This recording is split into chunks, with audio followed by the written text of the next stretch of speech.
I'm going to resume the recording now and start the webinar. But unfortunately, Satya is not with us at this time. So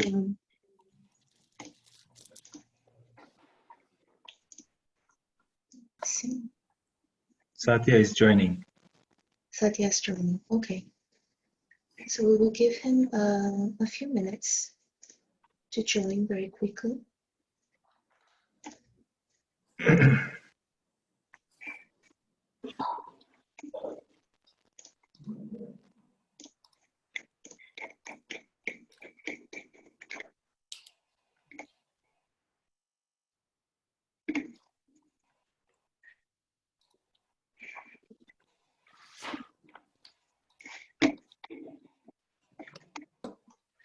So in the event that he doesn't join soon, what we will do is, if Lygia, if you can start with your intervention, your introductory remarks first, and then Daniel, you'll give the floor back to Satya when he joins. Is that all right?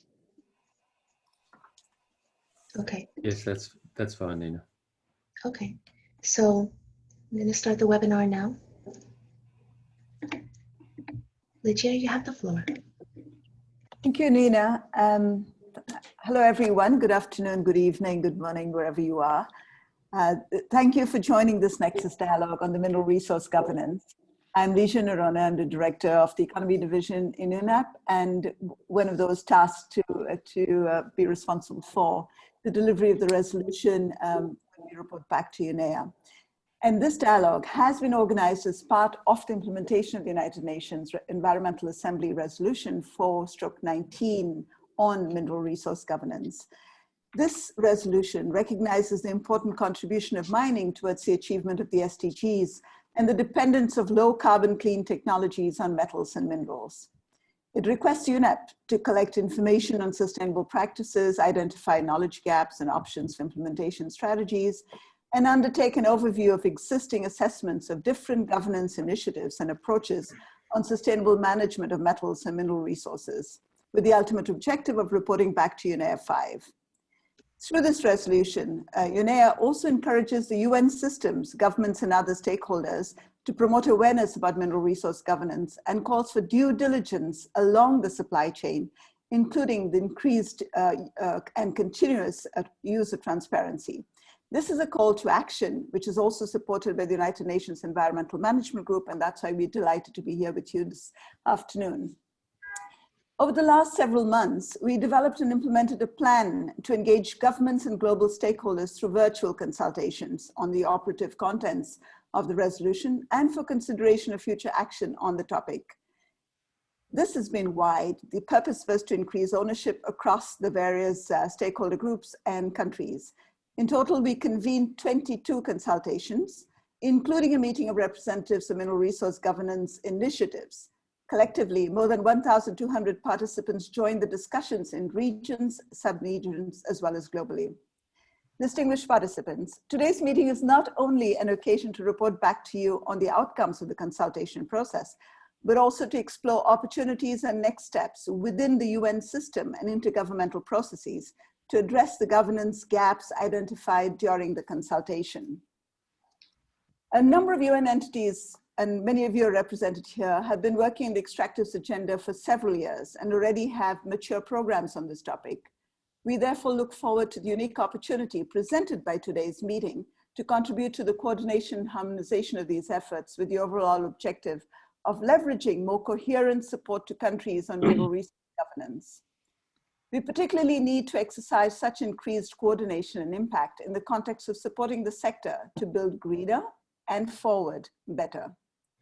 Most specifically, and building on what we heard in the context of the consultation process, which Professor Daniel Franks, sitting here, and we're very grateful to him for the work he's been doing on this, will present to you in detail our discussion, which should help us address some key topics which are of key concern to us. How can we better support countries in aligning mining with the SDGs? And how can mining help us advance towards the SDGs at a higher pace? how COVID-19 has changed the conversation around the mining sector, as well as called for further strengthening of the governance of the sector. As many countries are turning to infrastructure and mineral resource development and creating new jobs, focus must be placed on the sustainable and responsible supply of minerals, and particularly of mineral aggregates. It's in this context that's really interesting that a number of companies are moving from being B2B to B2C, which speaks very well to a greater environmental and social governance in the sector. 3, how to address critical issues in which governance should be revisited. And according to what we heard during the consultation, these include tailings management, artisanal and small-scale mining, mine waste recycling, reuse and circularity, development minerals, inclusion and participation, among others. 4thly, how to strengthen mechanisms which enable countries to share knowledge across regional and international boundaries and enhance the connections between different stakeholder groups throughout the mineral supply chain.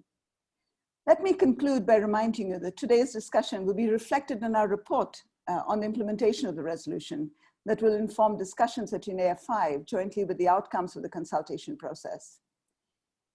I therefore would like to end by saying that your participation in this meeting is extremely important to contribute to defining the way forward on this agenda during UNEP 5. I therefore very much look forward to the discussion. Thank you very much. I think Thank you very much, Daniel. Okay, yes, go ahead. Thank you very much, Lydia. As Nina mentioned, my name is Daniel Franks and I'm a professor at the Sustainable Minerals Institute at the University of Queensland, and I'll be moderating today's discussion. Let me introduce Mr. Satya Tripathi, the Secretary of the United Nations Environmental Management Group, to provide welcoming remarks. Satya. Satya, you're muted, I'm sorry. Yeah, thank you, Daniel, and welcome everyone. We've already heard from Lydia on the significance of we all collaborating effectively to deliver on the UN system's ambitious agenda on mineral resource governance. Lydia has already mentioned the resolution that was adopted at the 4th session of UNEP. And the work we all need to do towards the achievement of the SDGs, and especially in the context of the most recent announcements by China, which would like to be carbon neutral by 2060, Japan, the European Union, South Korea by 2050. Sweden announced earlier that they would like to be carbon neutral by 2045, and numerous other countries that are or in the process of considering their own carbon neutral goals in the decades ahead. Especially in that context, our dependence on low carbon clean technologies on metals and minerals is growing to literally grow manifold, to put it mildly. And over the next decade or so, we must accommodate increasing demand in non-metal minerals such as sand and gravel and precious metals, notably in innovative technologies like solar cells and what have you. Now, we know that recycling rates for many metals is less than even 1%, according to the IRP report from 2019. And there's a clear need to improve the sustainability and responsibility of the extractive sectors. And in that, we as the UN system, speaking in one voice, charting a unified course in support of the multitude of stakeholders is extremely important. And I cannot overemphasize the significance of what we need to do moving forward, while appreciating what we have done thus far.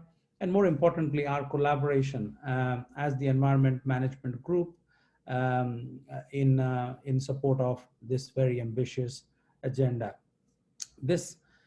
Today's Nexus Dialogue will present some ideas. It will present the outcomes and discussions of the ongoing consultations.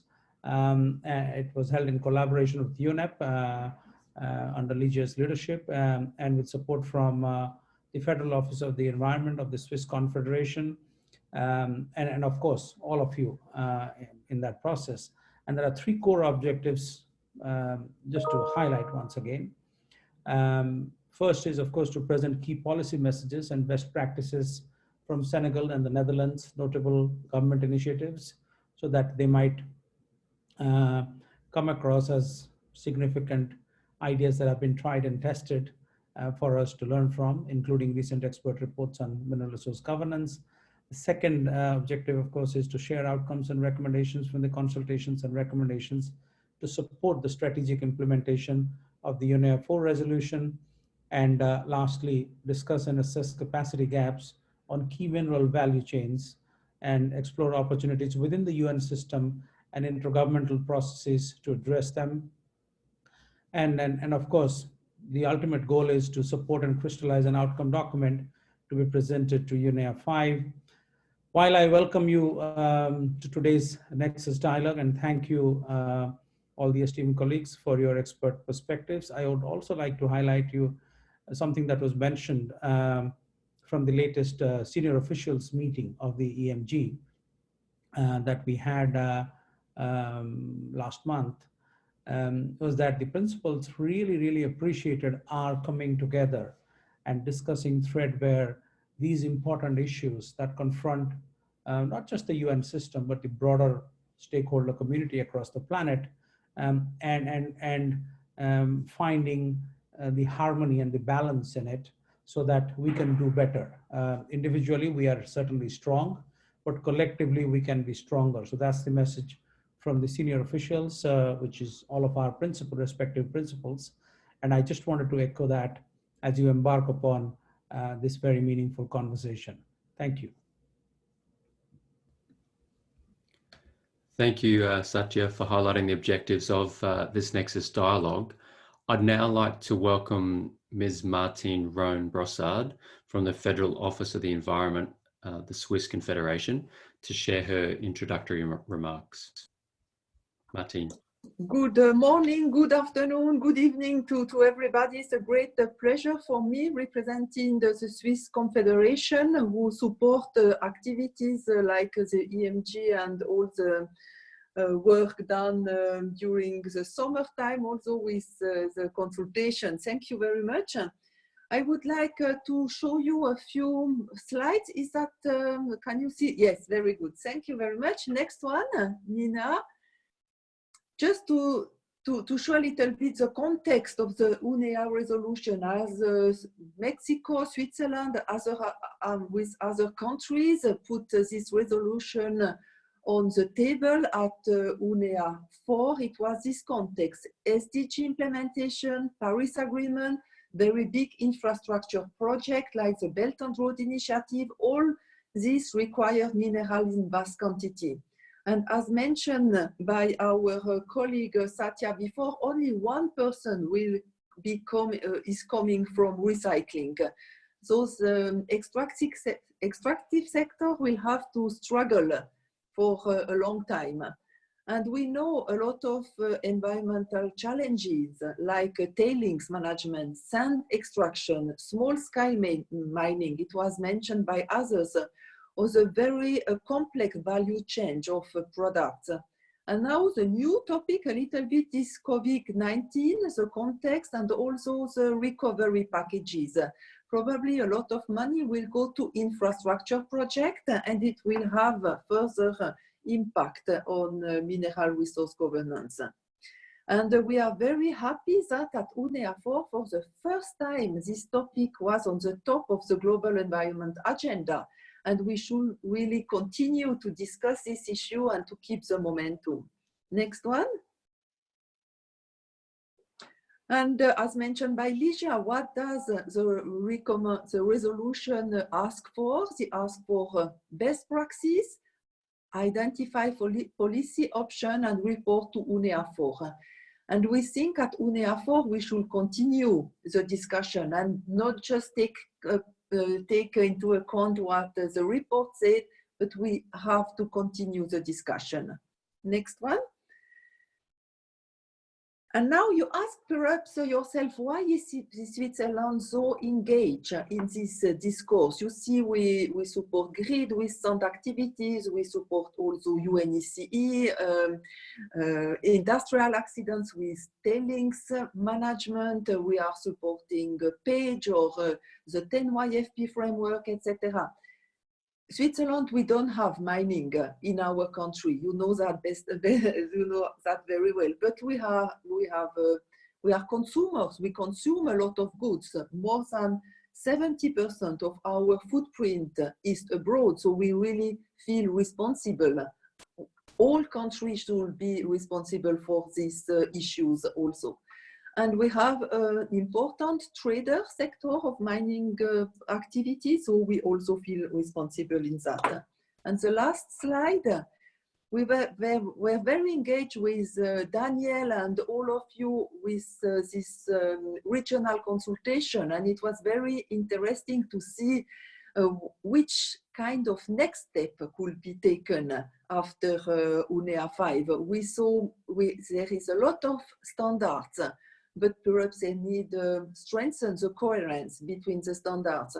Or we need a more systematic approach, develop perhaps a strategic framework. We saw also that there is no international guidelines on specific areas like sound or ISM. Perhaps it will be an issue to discuss this.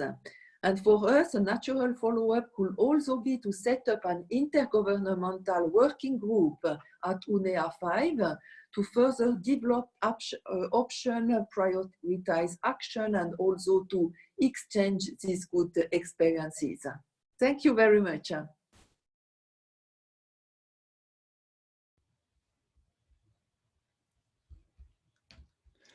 So thank you very much, Martine. Now we're going to hear from member states sharing their insight on the topic. We're going to hear some pre-prepared remarks, first from Lamine Diouf, the Director of Control and Supervision of Mining Operations from the Republic of Senegal. And then we're going to hear from Carmen Hagenaars, from the Ministry of Foreign Affairs in the Netherlands. Hi everyone, my name is Lamine Diouf. I am the Director of Control and Mining Monitoring in the Ministry of Mining and Geology in Senegal. Senegal is a West African country where we have formally two types of rock, the magmatic rock and the sedimentary rock. I would like to share the Senegalese experience in mining exploitation and principally in the exploitation of curry. First of all, in order to prevent the negative impact in environmental, before opening a mining, we need to do what we call an environmental assessment. This kind of study includes all the participants, like the population, where the mining is opening, and all Senegalese services are involved in this kind of exploitation. And this make the exploitation in what we call durable, in a sustainable, in the sustainable thing. This also in Senegal we have exploit mining quarry in order to reduce all the negative impact, environmental impact that makes the government to exploit fund in the inner of Senegal and avoid the exploitation in the marine sand that was used in the building in the last decade. Senegalese also try to concentrate all the exploitation in a same site. For example, even if you take the exploitation of sand, Senegalese is trying to go with exploitation in the same site to avoid the operating mining in a lot of sites or everywhere in Senegal. So, for example, you take for ICS who are exploiting the phosphate. And in this kind of operation, we have a lot of sand was between 1 to 15 meters, and this sand is now used in the building, and that make the population to use this kind of rigid, what the terreal and rigid element, and avoid the exploitation in the marine scene. The other thing also is when you are exploiting the gold or the other minerals, we have what we call terreal, and then terreal is now used in the construction. And the Senegal have encouraged people to use this kind of exploitation and avoiding the exploitation in the inner territory, and these make also the environmental more better, and not to be attacked with a lot of things. What I would like to share with all people, and thank you for this.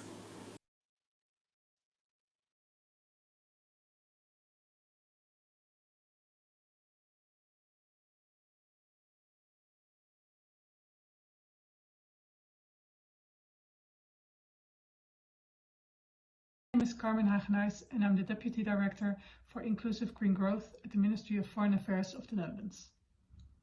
The Netherlands, like Senegal, is holding a seat at the Executive Committee for the Intergovernmental Forum on Mining, Minerals, Metals and Sustainable Development.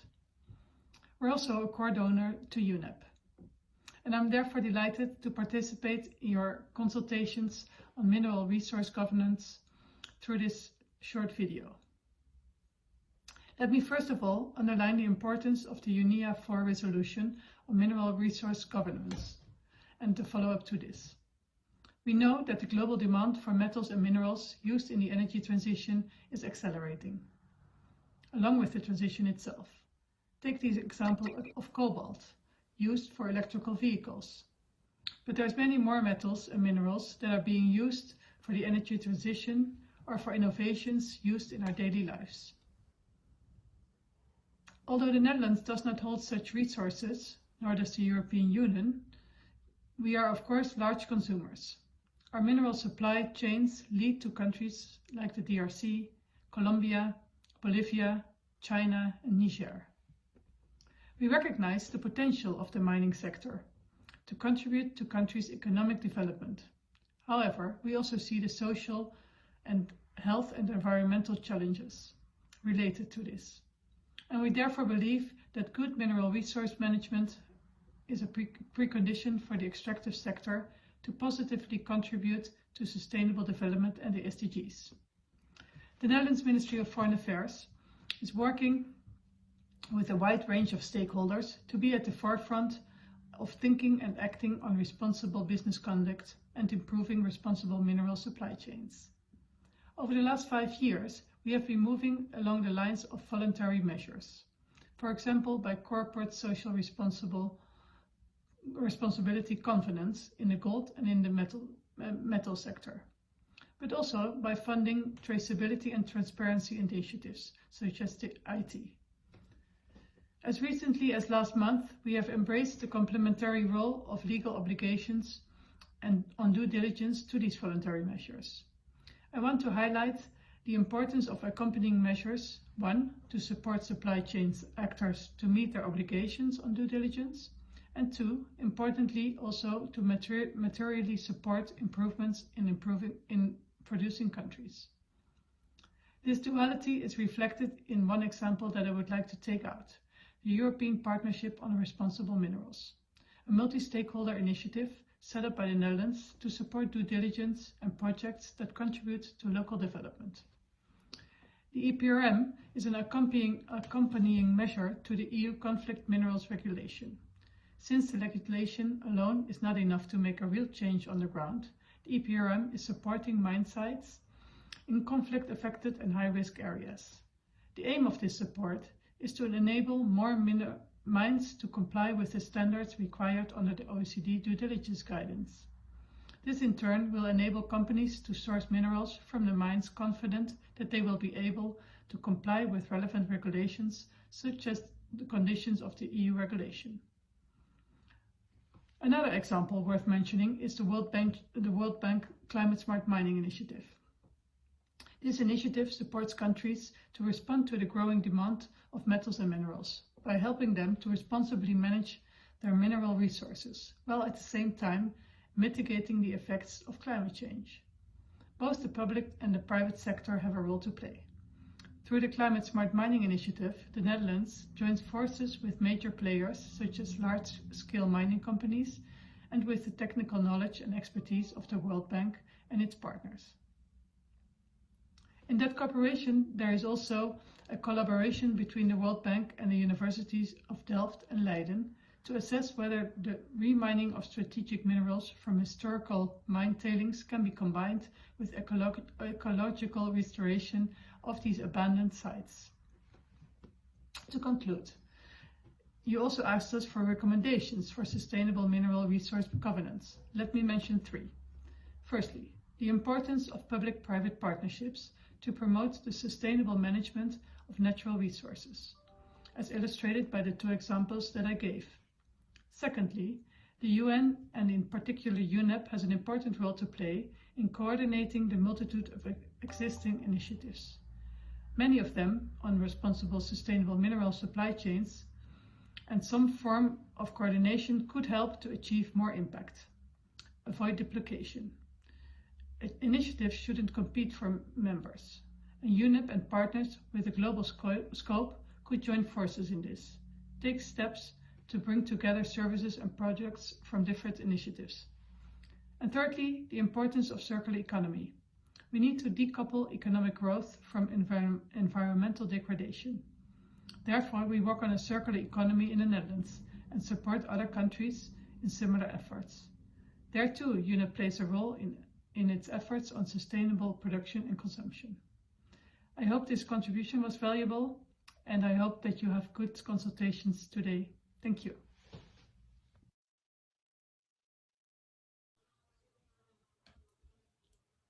So I'd like to acknowledge the Intergovernmental Forum on Mining, Minerals, Metals and Sustainable Development, who worked with their member states to arrange the interventions from Senegal and the Netherlands. In this next session, what I'd like to do is share a brief overview of the implementation of the Unai Mineral Resource Governance Resolution. I've been working with my colleague Julia Keenan to support UNEP on the implementation of the resolution, alongside Lydia Naronia, who you've heard from already this morning, Illicit and Angela Kariuki, among many others at UNEP.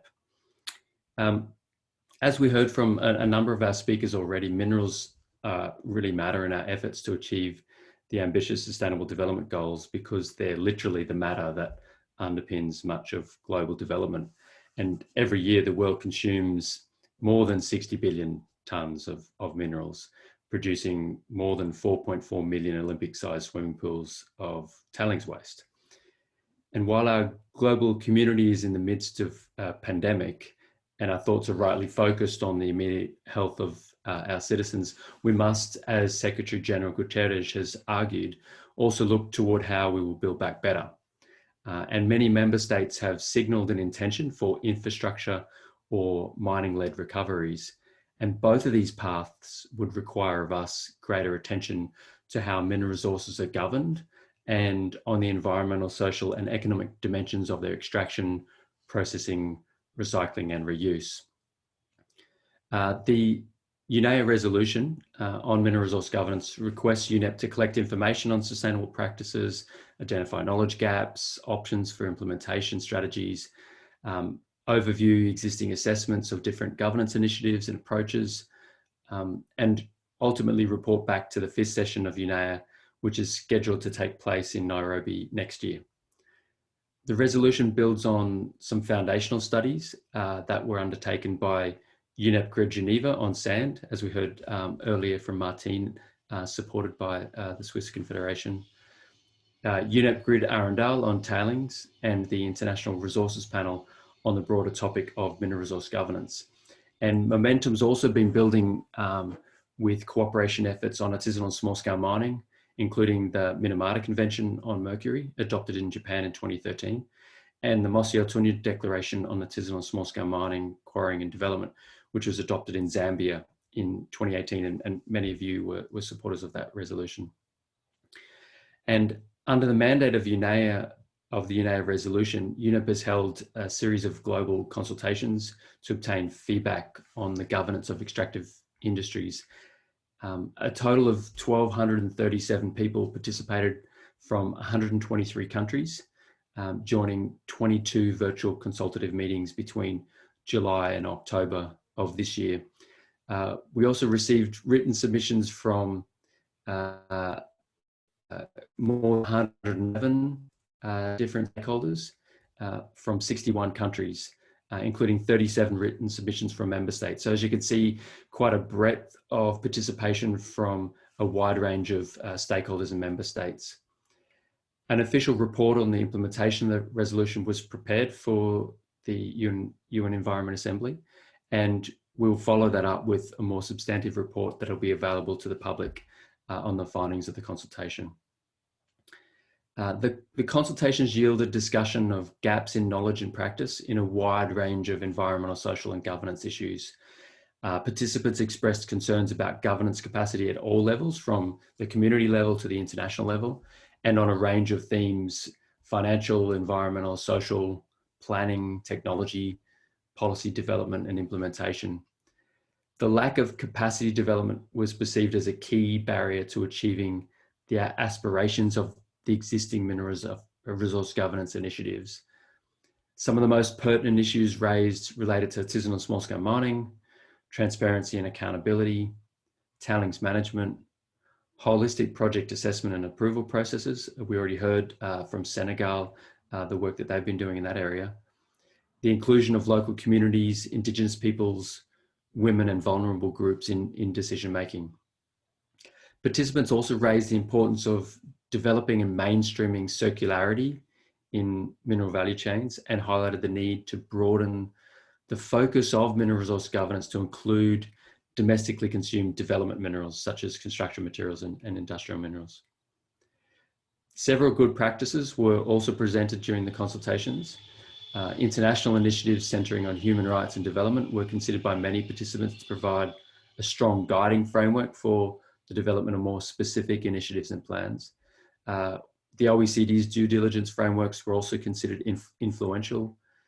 Participants considered the global industry standard on tailings management to be an important development, and expressed hopes for successful implementation and a widening of the uptake of that beyond the ICMM member companies who have committed to implement the standard.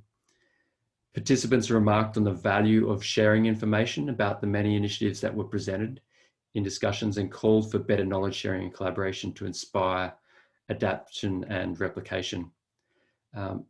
It's very difficult to summarize the consultations of 22 events with 1,200 people involved. I'm not able to do that in the few minutes I have this morning, but be assured that we have a website on the Green Growth Knowledge Platform that's captured all of those consultations. We will also be issuing a public report in the not too distant future that will summarize the wide depth of information that was shared with us. Now we'd like to move to the next phase of today's event and open up the conversation to hear from colleagues working across the United Nations system. And there are two main questions that we'd like to guide our discussion. First, what is your agency doing in mineral resource governance? And second, what collectively can we do as the UN system? We have 14 esteemed participants around the table with us. And given our large number, we've decided to hold just one round of interventions where we're going to ask panelists to speak to either or both of those broad questions. So we'll just do one round and ask you to either speak to the question of what is your agency doing, or the question of what can we collectively do as a UN system, or a combination of both. To ensure everyone has an opportunity to speak, we'll ask for just brief 3-minute interventions. My colleague Nina will assist with the timekeeping. And at the start of your intervention, please feel free to introduce yourself and the agency and before you launch into your input. So firstly, I'd like to ask my colleague Elisa Tonda, the head of the Consumption and Production Unit of the Economy Division of UNEP, to come to the floor and make your intervention. Thanks, Elisa. Thank you very much, Daniel.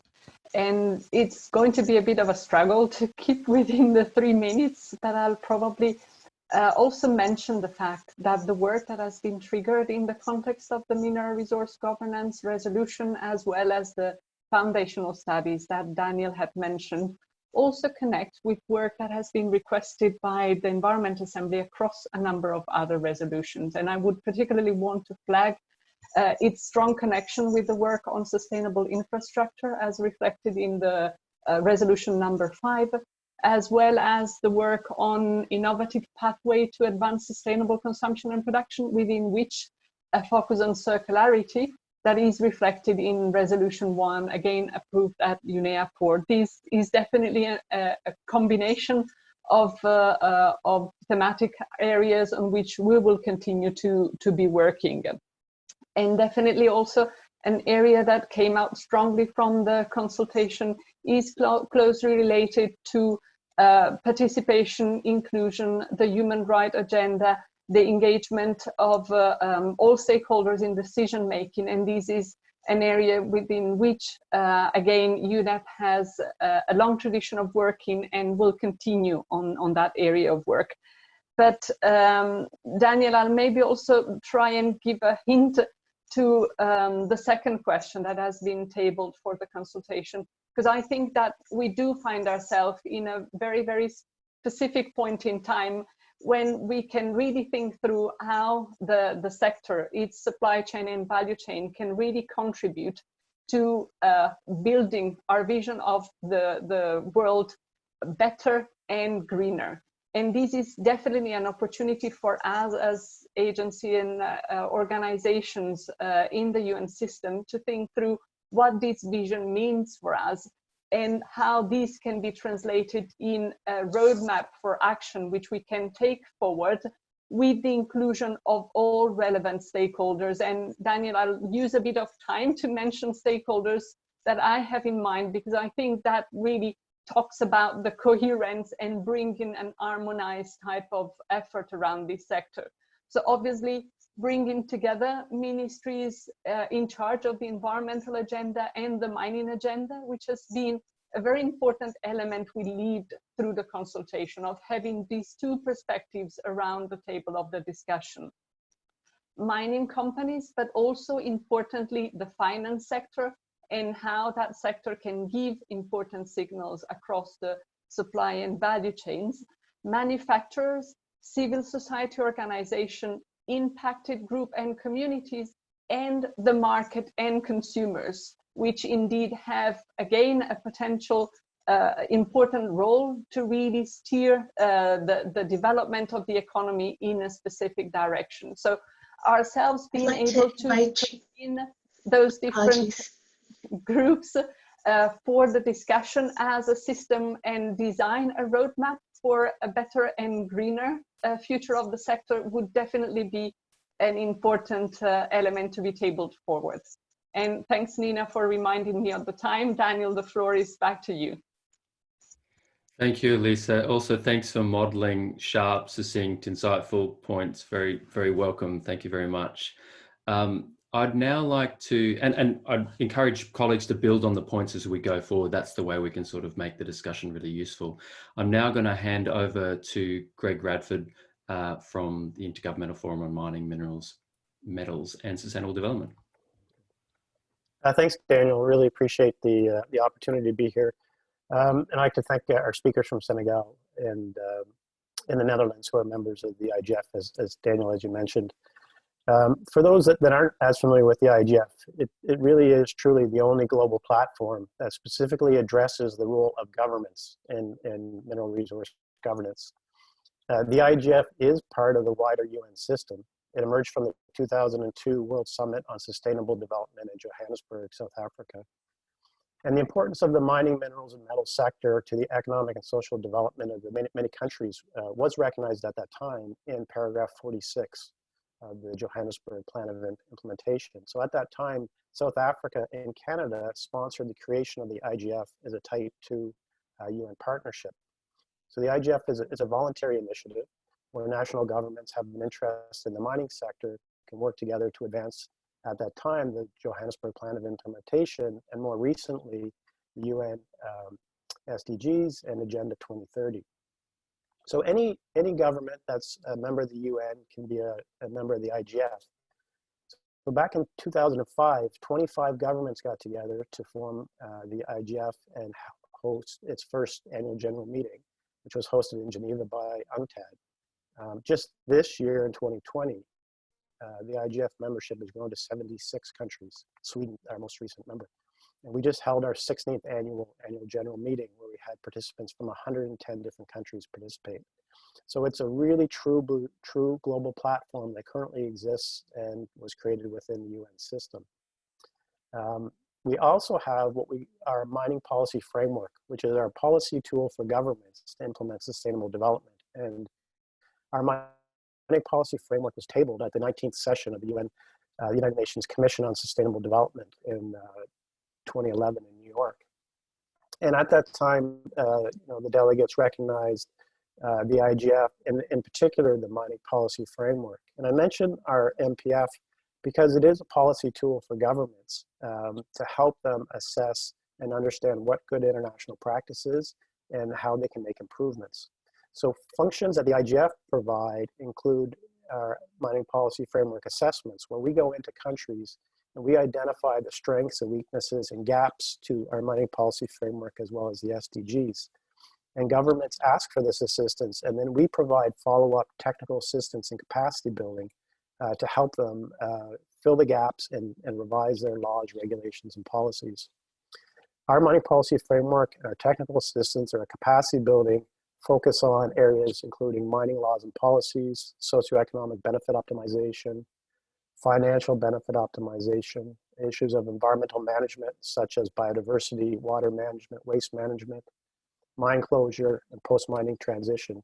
We also look at issues of artisanal. Hi, Greg, I'd like to invite you to finish your thought. Wrap up. Okay, and lastly, the IGF, in support of our mining policy framework, we have guidance for governments that's specifically for them, and recent examples including managing ASM, which we've heard about, legal frameworks for environmental and social impact assessment, and currently we have a guidance document on environmental management in mining governance. So I think my last comment is, in terms of a recommendation, we have this global platform that exists, has a lot of member countries, and so the IGF should be referenced in UNEP 5 as one of the key governmental implementation partners for mineral resource governance. Thanks. Thanks very much, Greg. It's been amazing to see the IGF grow over the past few years, especially in the kind of renewal process that you've been leading. So congratulations on that. I'm now going to ask Tim Scott from UNDP to make an intervention. Thanks, Daniel, and thanks, Daniel. Hi, everyone. Tim Scott with UNDP, based in New York. A pleasure being with you.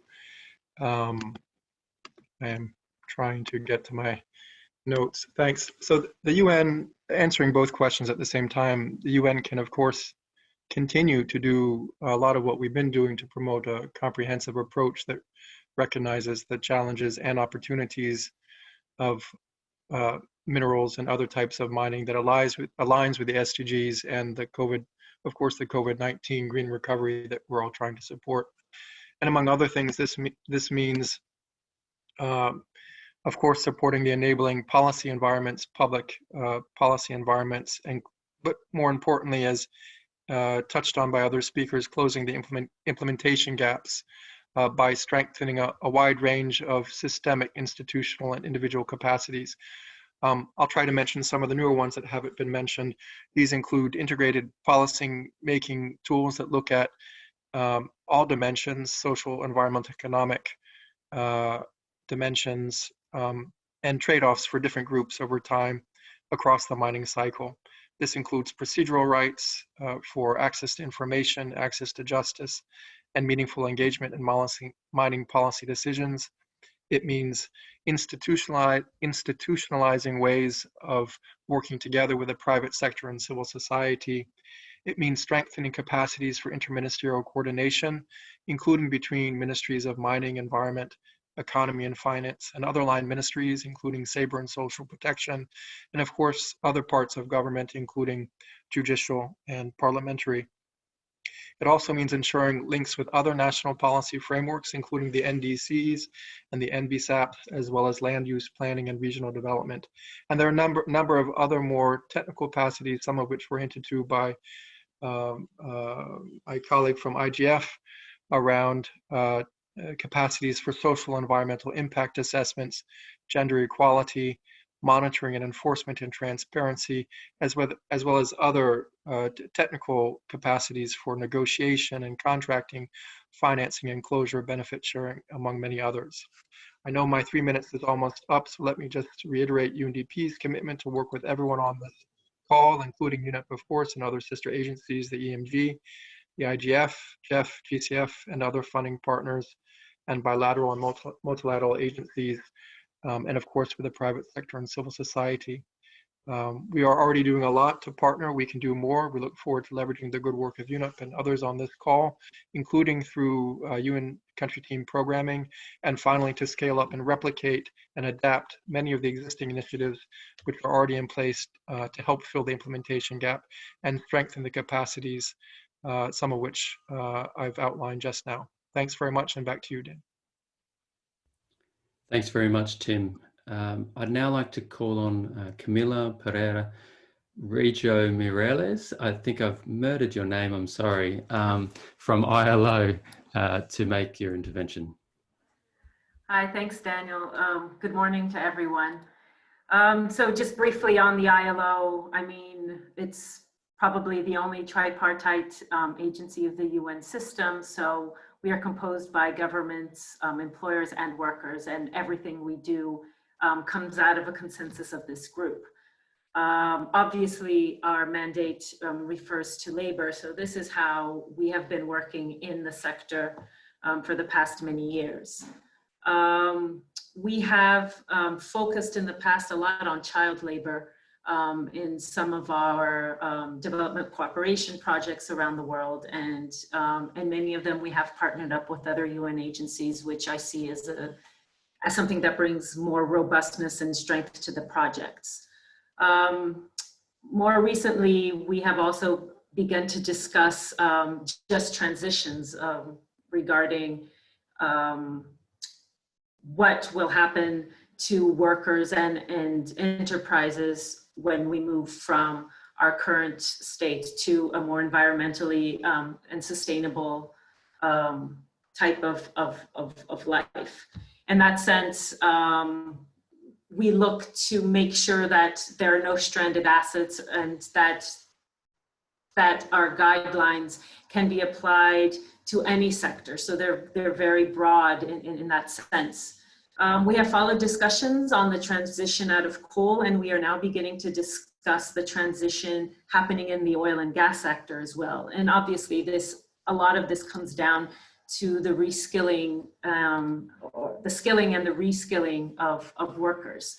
So we're very concerned about how the workforce will be able to transition and be able to maintain a livelihood that is also one that is protected and within the framework of the decent work agenda. So we're worried about employment, we're worried about social protection, this one especially for ASM. We're worried about the application of the fundamental principles and rights at work, and also something that's at the heart of the ILO about social dialogue, about how to get all the different constituents talking.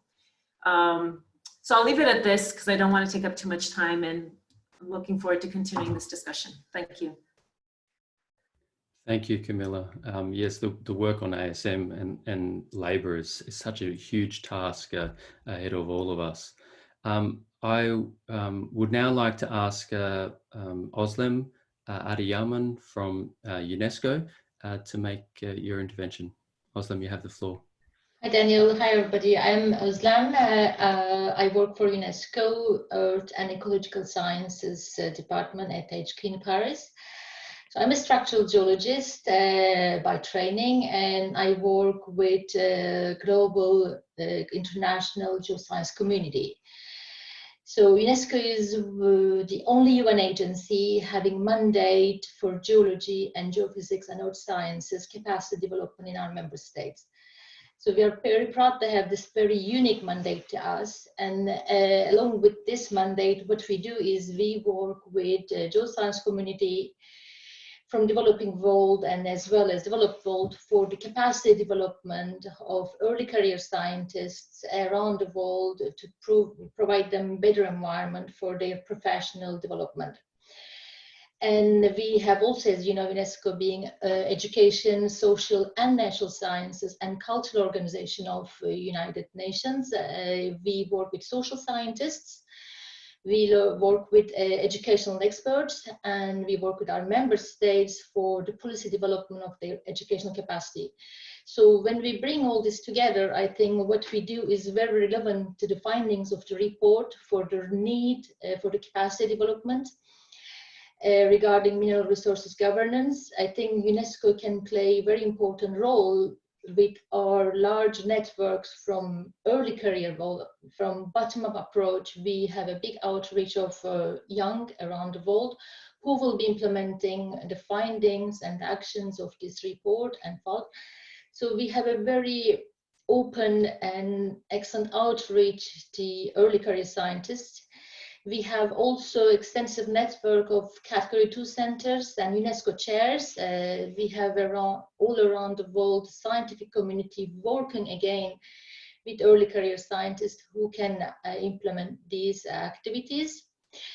You probably know we have extensive UNESCO designated sites such as global geoparks, UNESCO global geoparks, biosphere reserves, and World Heritage Centers, World Heritage Sites.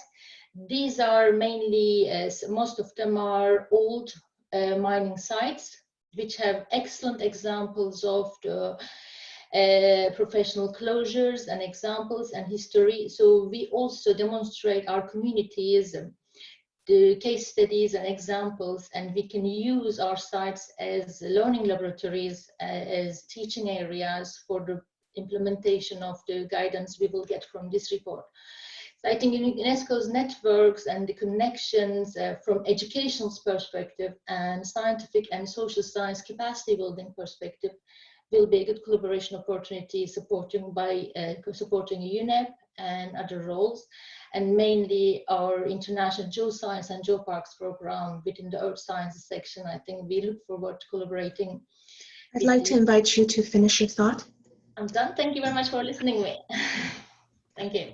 Thank you, Özlem. And in my region in the Pacific here, I see UNESCO brokering with the Pacific community and also with UNDP. So there's a lot of partnerships that have been built across many of the agencies that are present here. I'm now going to invite Antonio Pedro, the Director of the Sub-Regional Office for Central Africa from the United Nations Economic Commission for Africa.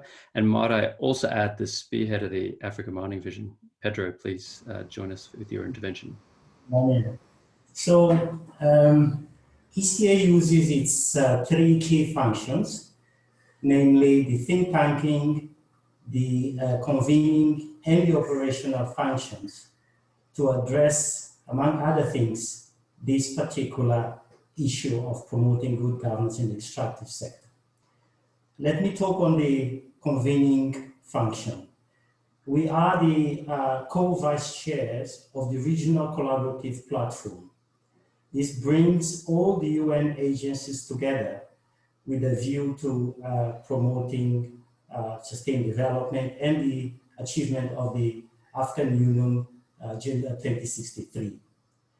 In this Regional Collaborative Platform, we have what we call the Opportunity Issues-Based Coalition number 5, which is on fostering action on climate change, strengthening natural resources governance, and enabling energy transitions for sustained development. This particular OIBC has two flagship initiatives, which talk to the imperative of securing good governance in the extractive sector and the transitions. The first one is on stranded resources and just transitions. I've heard of a couple of colleagues talking about just transitions. I think in the context of Africa, I would say this RCP platform is the place to be with a view for us to come collectively and work on this issue. The second one is on energy transitions for the underserved through off-grid solutions. Here again, all the work on cobalt, battery minerals provides pathways to addressing what we call SDG 7 initiative. This is energy for all, renewable energy for that matter, in which, of course, battery minerals play an important role. So this is the convening platform which all the UN agencies can utilize with the view to promoting sustained development. The second one, on think tanking, we are promoting the use of better metrics to understand what is the contribution of the extractive sector for development. As you know, most of the profiling of the extractive contribution to sustained development is based only on GDP metrics. We are arguing that we need to introduce new metrics, and that profiling will enable us to provide better advice for our member states. Then the last is on the think tanking function, and the operational function. This is our advisory services. As you know, we've mentioned the African Mining Vision, so we are helping countries to implement the African Mining Vision. My colleagues in Addis, Marichal, and so on, I mean, I'd like to invite you to finish your thought. So I would say through those three platforms, we can work together. We have a Building Back Better document which talks to all of the challenges for the future. I would say that COVID-19 has provided a lot of opportunities for us to building back, including the fact that local content now makes business sense. So we can pursue things like National Suppliers Development Program and so on and so forth. So we have the platforms to work together as UN. Thank you. Yeah, thank you very much, Pedro. I'm now going to call on Valeria Torres Laranaga from the Economic Commission for Latin America and the Caribbean. Hi, Daniel. Thank you very much for the invitation. I'm Valeria Torres from UNEP, Sustainable Development and Human Settlement Division. We work on mining and environmental democracy, circular economy, and environmental liabilities. And I would like to highlight that mining can be an important driver in the post-pandemic recovery, as well as in the process of decarbonization of our economies. However, this transition must be articulated around supply chains of mineral resources that are sustainable and responsible with the communities, and that seeks to generate an adequate balance between the protection of the environment, the mining activity, and the rights of local populations and communities. And environmental access rights, access to information, participation, and remedies are critical to ensure this balance. The Latin American and the Caribbean region has a powerful tool for this in the Escazú Agreement, a Aarhus Convention type agreement that devotes a specific and particular attention to persons and groups in vulnerable situations, and well as mechanisms for the protection of environmental defenders. This is particularly important when it comes to the governance of natural resources. And regarding on what can we collectively do as the UN system, I would like to highlight the importance of help to build the business case for transparency and public participation in the mining sector. Thank you very much. And Daniel, the floor is back to you. Thank you very much. Thank you, Valeria. I'm now going to call on our friend Francesca Hirsch from the Convention on the Transboundary Effects of Industrial Accidents at the Economic Commission for Europe. Thank you very much, Daniel. Now, from the side of UNECE, we have a lot to offer. Similarly to ECA and ECLAC, we have a convening power. We do capacity support to countries. And in addition to that, we have a myriad of policy and legal instruments. And here I'd like to specifically speak about our multilateral environmental agreements, the MEAs. Now, in addition to the Industrial Accidents Convention, which I represent, which regulates the safety of industrial activities, including mine tailings, among others, there is also the ESPO Convention and the Aarhus Convention, which has just been mentioned. Now, the ESPO Convention requires environmental impact assessments for major mining activities, including the consultation of relevant authorities and the provision of effective opportunities for public participation. And the Aarhus Convention naturally also contributes to responsible mining by stipulating public information and participation. Now, through the implementation of our MEAs, we help countries address persistent challenges and governance gaps. And taking it from a disaster management perspective, start with understanding of disaster risk. So first of all, the information of the hazards posed by the different mineral resource operations and the respective risk assessment. So here we help, for example, governments with the support of the Swiss Federation to map mine tailings, including orphaned and abandoned sites, and also to identify safety risk and the measures required. Now, we also support governments take appropriate decisions on the location of such sites so as to decrease accident risks to the population and the environment with due account to land use plans, environmental and risk assessment. And in such risk assessment, it is crucial to take into account emerging risks like changing weather conditions, which are aggravating now with climate change and are likely to increase the frequency and intensity of natural disasters, which can then in turn trigger technological accidents. And we are also addressing these NATECs through the Industrial Accidents Convention. Now, in the field of disaster risk governance, we are supporting governments in strengthening the cooperation amongst the myriad of the national authorities from prevention to preparedness, industrial development and response, and also among them and the regional and local authorities. And here our focus is not just at the national level, it very much is on transboundary cooperation, as cooperation needs to extend across borders, as accidents do not stop at borders either, and one needs to work together in order to first and foremost prevent such accidents from happening.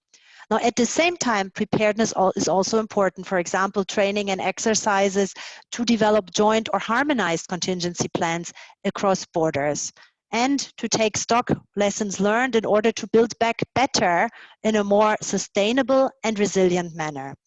Now, as a UN system, we need to invite you to finish your thought. Okay. So I'll do that. So as a UN system, it is our vision that we will collectively work together, and we aspire to pursue our cooperation with a range of partners, including those represented here. Now, specifically cooperation with UNEP in the follow-up to the global mine tailings standards. And here it is crucial to connect among existing initiatives which should reinforce each other. For example, the Global Tailings Dam Portal and our UNECE efforts to map in selected country orphans and abandoned sites. And we're confident that working together, we can support member states in the implementation of existing international agreements such as the MEAs, and also to strengthen their national legislation to support policy coherence, governance, interinstitutional cooperation, and transboundary cooperation. Thank you very much. Thank you, Francisca. And also thank you for speaking at the regional forum that we held in Europe just a month or so ago. I'm now going to ask colleague Hari Krishnan Tulsidas from the UNECE to make his intervention. Thank you, Frank. I am also from UNECE. I'm Hari Tulsidas. We would like to highlight the challenges which we are addressing today. That is the need of harmonizing the profusion of approaches, policies, and legislation that are applicable to mining in many countries. This has become a big challenge today, and usually ministries and departments concerned in authorizing the operations are working in their silos and often at cross purposes. It is unfortunate that even today many countries don't have a coherent policy towards mining and has to do with case-to-case contract negotiations. We in the UNEC are addressing it as an total natural resource challenge, and we have built two standards which are globally applicable. One is United Nations Framework Classification for Resources, which is a classification systems that provide a common terminology across all resources. And we have a United Nations Resource Management System, which is under development, which is providing a common methodology for developing resources in an integrated and sustainable manner. The UNFC has got an ECOSOC mandate for global application, and these standards are now being adopted by the European Union and African Union and many other countries like Russian Federation, China, Mexico, to name a few. Harmonization of legislation and building of common vocabularies is to have an unified oversight of mining operation is very much required, and this has to be very important in the post-pandemic situation. What can we do collectively as a UN system is to have a rethink about this governance from a nexus point of view, from a food, energy, water nexus point of view to begin with.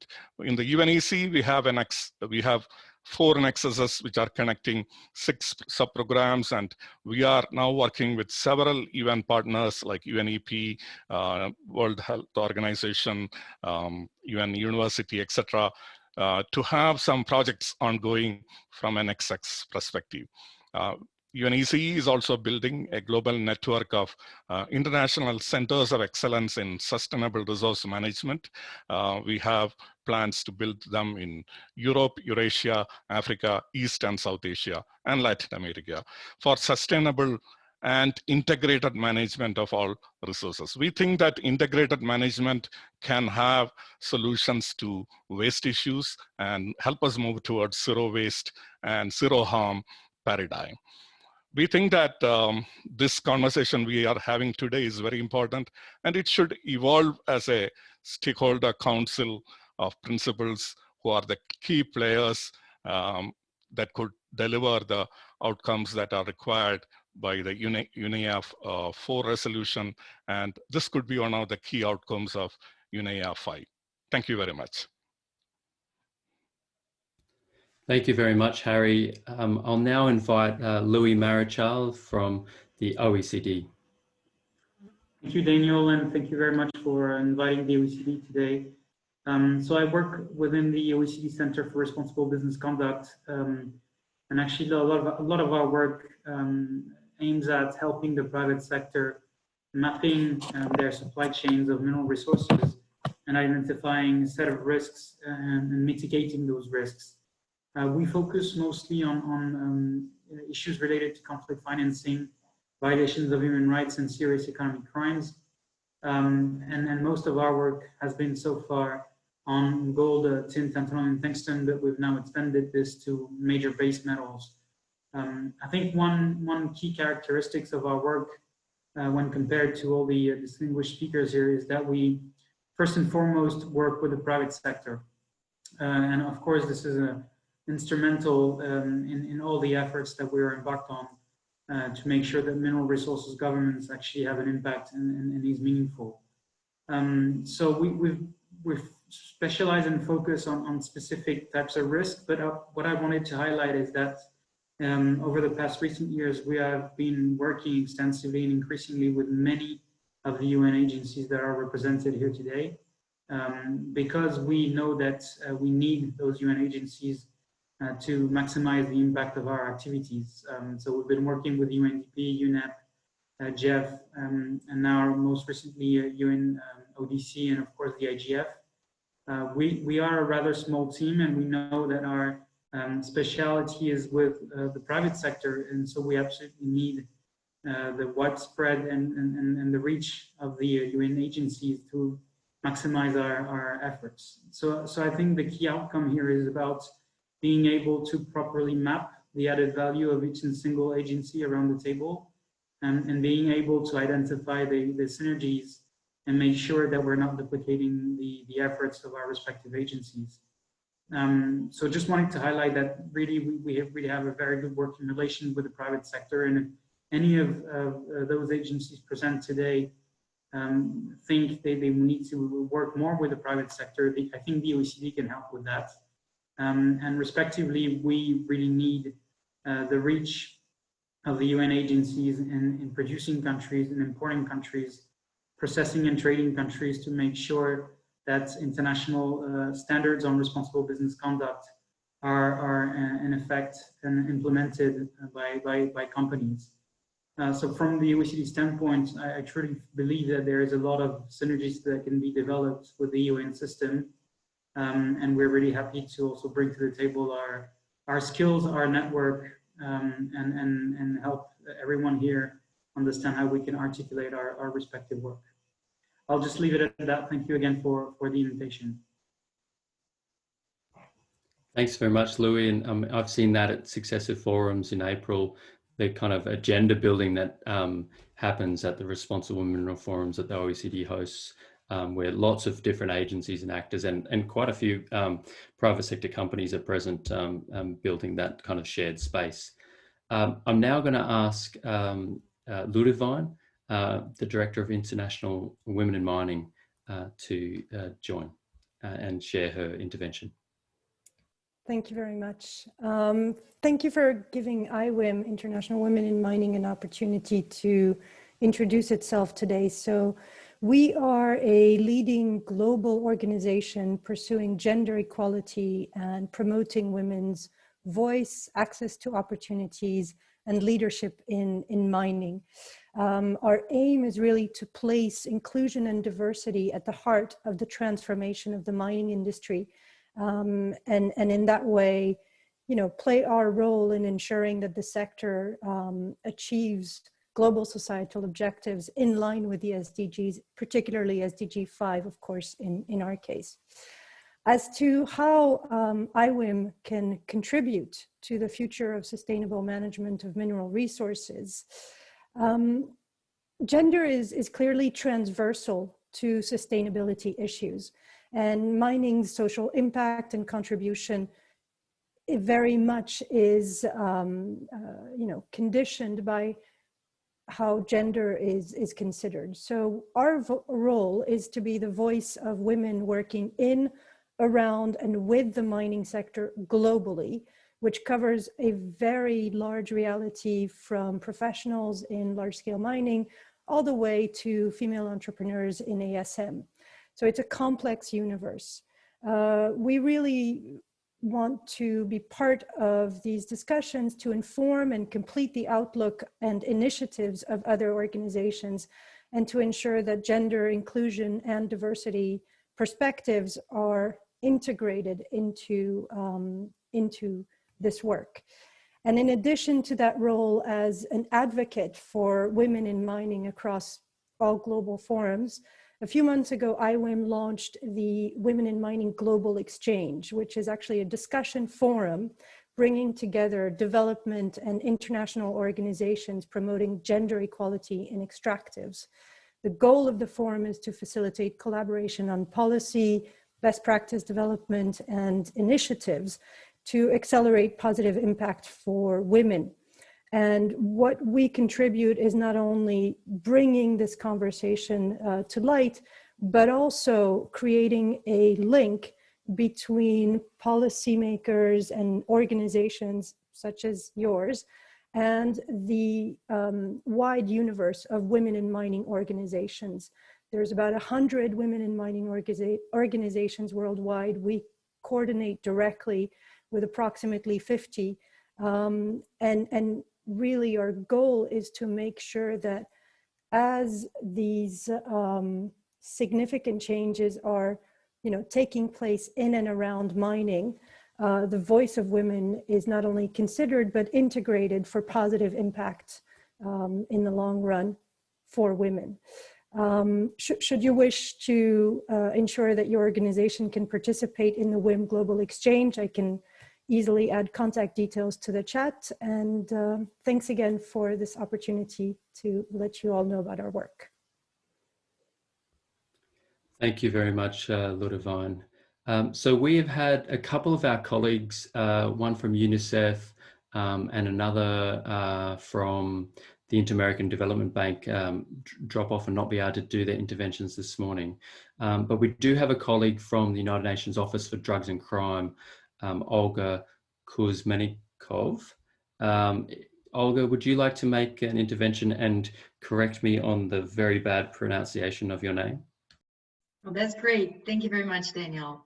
Thank you very much for the opportunity to contribute to today's discussion, which is very important. Perhaps I'll focus on the one aspect that has not been talked about in today's forum, and we commend UNEA's efforts to support multi-stakeholder engagement process on regulating and strengthening the minerals sector. So what I would like to address today, and where UNODC's role is corruption, organized crime, and other economic crimes. UNODC is the guardian or secretariat for the governing bodies of the UN Convention Against Corruption and UN Convention Against Transnational Organized Crime. Last year, the Economic and Social Council adopted Resolution 23 that calls for strengthened measures to address transnational organized crime and corruption in the minerals sector, specifically focusing on precious metals. What we are seeing is the general increase both in gold trafficking, illegal mining, and cash smuggling. And in our study, for example, in Colombia, UNODC found that out of the gold that was mined over the past 3 to 5 years, 66% was illegally mined. And we also found in our study in Tridome area in Central Africa that corruption underpins all of the vulnerabilities of what we're trying to do collectively.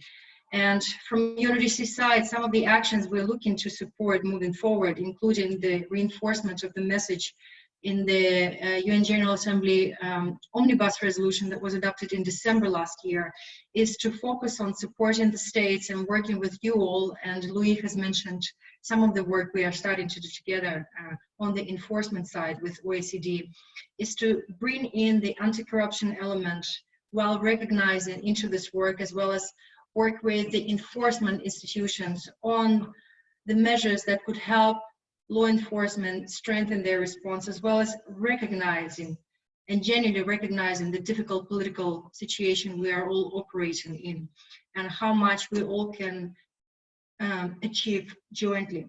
So we will be looking into conducting the value chain analysis of the minerals related value chains from the corruption risk perspective. It's one of the areas of work that we are planning to do, and we're happy to share more details with yourselves. We are all a part of the EMG working groups, so that's an easy mechanism for us to share information. The other thing we'll be looking into, and something that Louis, you have alluded to briefly, is to see how the programs that we currently implement in the container control and in the airport controls can be used to start targeting, based on the risk assessments, the minerals related trafficking as well, where it's appropriate, and in the countries where we probably can have the biggest and strongest traction, starting in Uganda. And a number of other things that we're planning to do will again focus on transnational organized crime and enforcement. When it comes to legislation, our interest would really be to look into consolidating various possibilities when it comes to sentencing and when it comes to the legislation having a deterrent effect on criminal networks engaged in this industry, while we continue seeing an increasing engagement of organized networks in various parts of the world in this area, in particular, especially as we're seeing them diversifying their incomes and moving not only from drug trafficking to the issues that relate to general exploitation of natural resources, with minerals being one of them. Thank you very much for the opportunity to provide this brief update, Daniel, and we'll be happy to take offline or bilaterally any further conversations with you all. Over. Thank you very much, Olga. And that was a really fascinating tour de table of the various initiatives that are happening in the UN system. I'm just going to add a couple more before we go to an open floor. We heard earlier from Lydia and also from Martine that there is a bit of work happening under UNEP Grid Geneva on the sand agenda. That's something that Switzerland's been supporting. There's also work that's been happening at UNEP Grid Arendal on the tailings standard. So they were very heavily involved in developing a global tailings portal and supporting the UNEP and the Principles of Responsible Investment and the ICMM on developing the new global industry standard on tailings management. And finally, the ACP group of states, which is now called the Organization of African, Caribbean, Pacific States, they have an EU program with UNDP on development minerals that UNDP's been implementing in 40 countries. And there's, of course, many more different UN initiatives going on.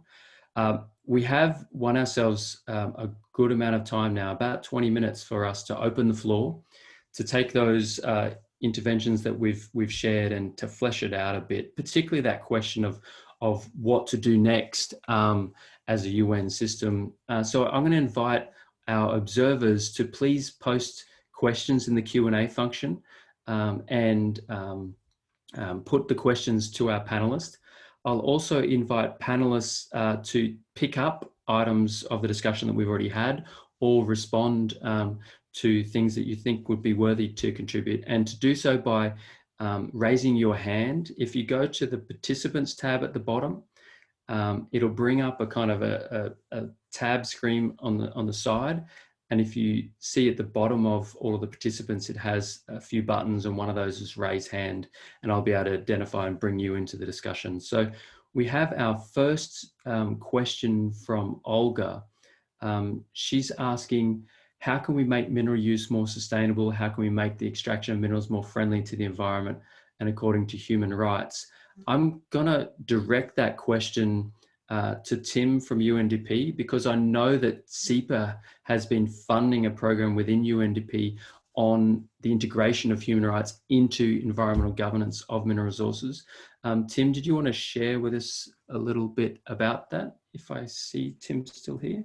Thanks, Daniel. Yes, can you hear me? Yeah, excellent question, and thanks for the opportunity. So the government of Sweden is funding a global project whose main focus includes a look at the links between mining, the governance of the mining sector, including through ministries of environment and mining, and both the impact of the mining sector, good and less good, on substantive human rights, which we all know are at the core of UN's work, as well as procedural rights. And some of these procedural rights, encompassed in what many of us know as Principle 10, looks at the right to access to information. This is primarily communities, but other civil society groups and all groups, including the private sector. So right to access to information around mining policies and decisions, right to recourse or justice systems that allow grievances to be addressed, and or fair engagement in the judicial process stemming around either violations of the mining sector or other civil society-led initiatives to address different mining policies nationally or at site-specific locations. And finally, procedural rights that allow for meaningful participation, again, among different stakeholder groups, but including a focus on community groups. And what we've seen, I won't go on too much longer, Daniel, because I know there are many questions, but I won't say too much more about substantive rights, since they are implied and implicit in all of our work.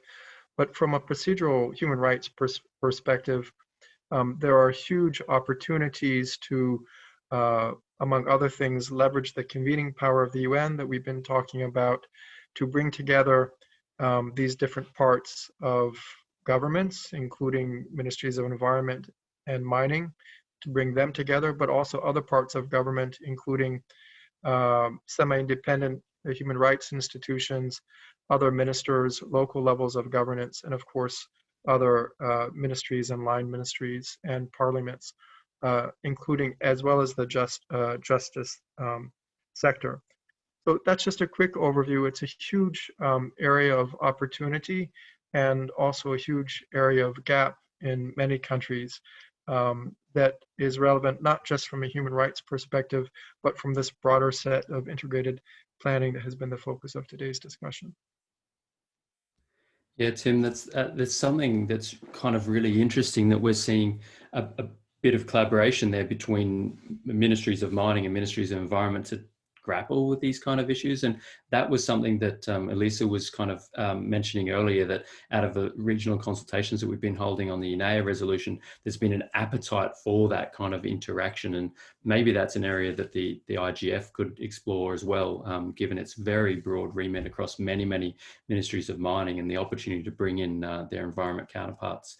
I'm going to throw to Pedro here, because there's been some SDG-led regional roundtables on the extractives that have been rolling out. There was one for Africa recently, and there's other regions forthcoming. Pedro, could you share with us kind of the outcomes of that roundtable that was recently held in Africa?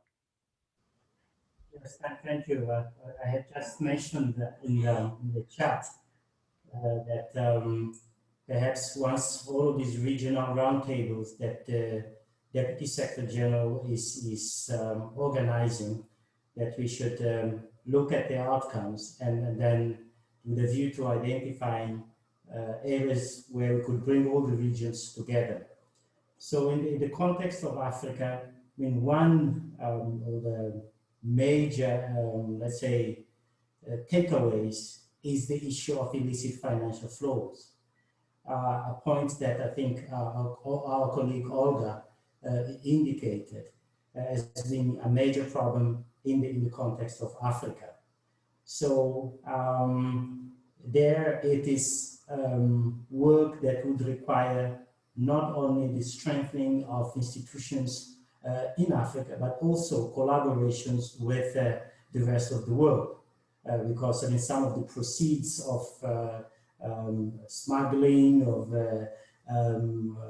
transfer pricing with illicit financial flows find room and space in those havens, tax havens and so on. So collaboration in tax administration within the context of the fight for illicit financial flows is an important issue. Then illicit just transitions. Again, that came as a major issue because many of our countries are resource-dependent countries.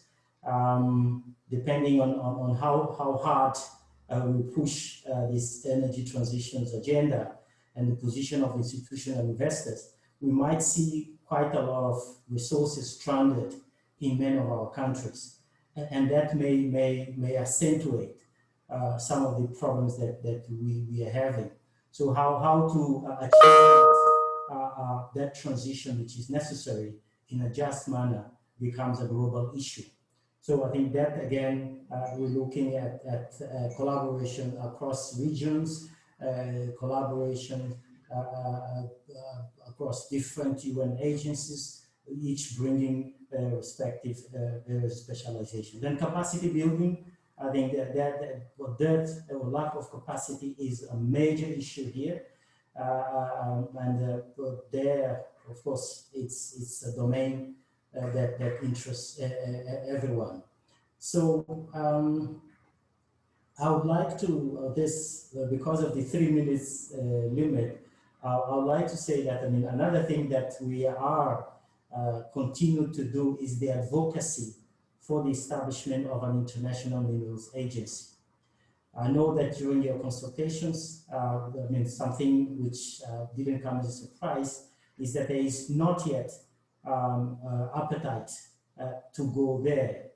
But I think through platforms like the IGF, the OECD, and so on, I think there are some opportunities there to build the elements of what would constitute the mandate of this IGF, but through this, so that they have an organic growth. So whatever fears people might have about this monster called International Minerals Agency would have been allayed by demonstrating the value proposition of having such an agency that will look at how to, for example, administer the governance in these frontier terrains, the, let's say, out of space exploitation of resources.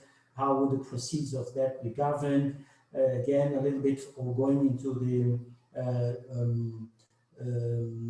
what is this? What's the name of this? I'm getting tired of it. So basically, you say all of those very complex issues that require the different regions, the entire globe coming together. It should be negotiated. Let's look, for example, Africa and I'd like to invite you to finish your thought. So, you know, the EU Raw Materials Initiative is predicated on securitization of resources, whilst the AMV is about making the most of the existing resources. How can we bring all of those parties together to negotiating win-win outcomes? So those are the kinds of things where we're continuing to make advocacy as ECA, and we look forward to the day where we'll have the International Minerals Agency. Thank you. Thanks very much, Pedro.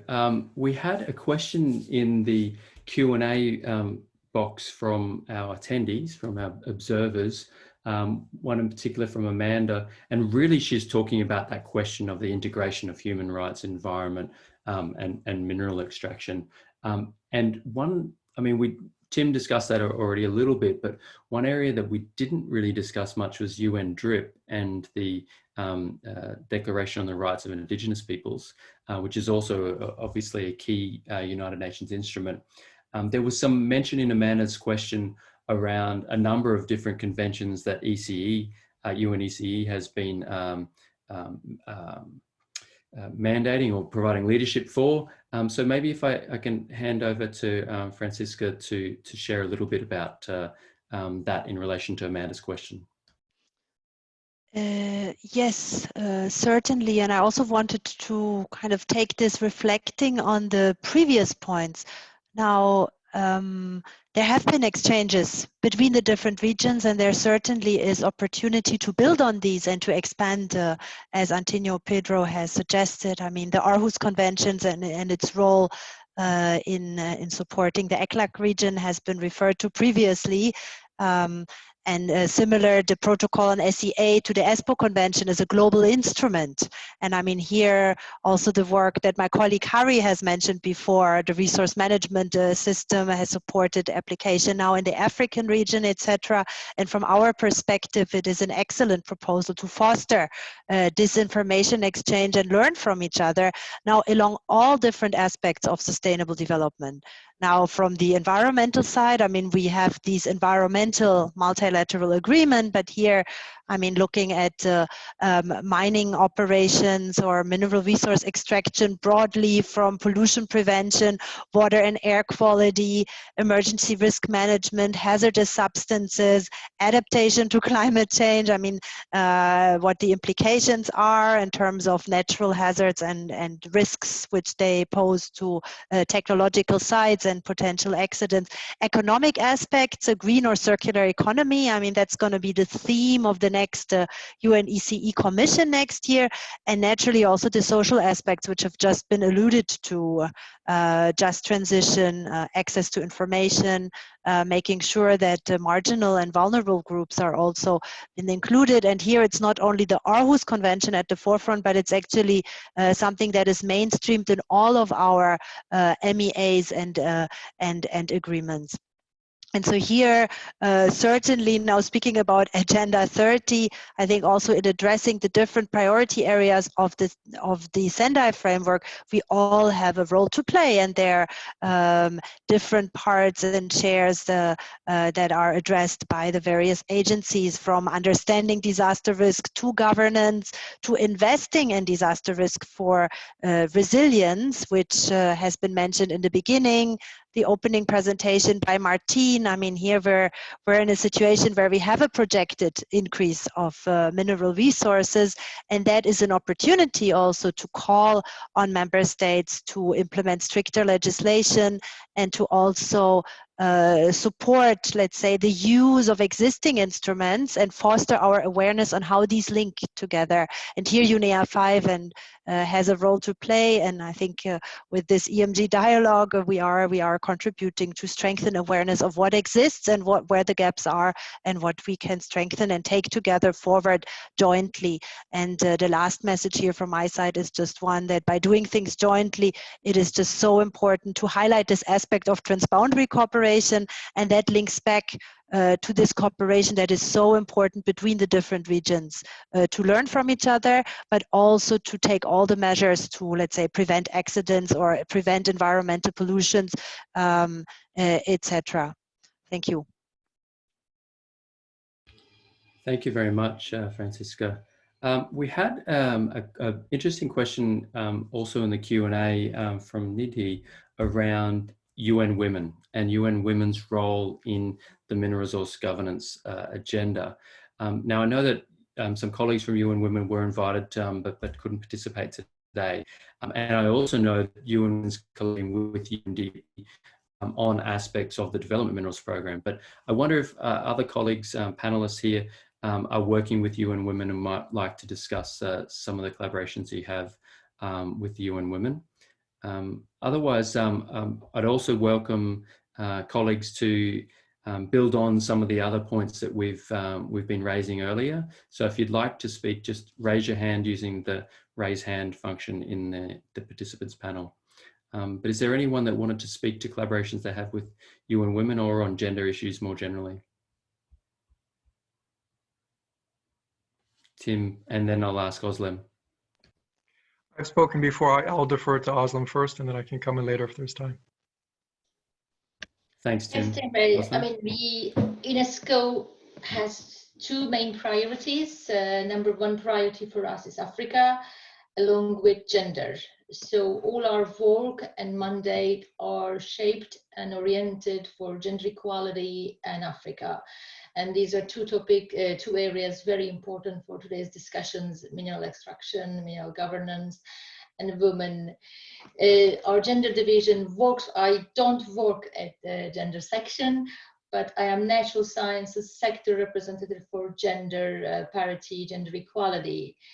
And our work, I mean, from UNESCO perspective, I can talk only, is women empowering in our projects are extremely important.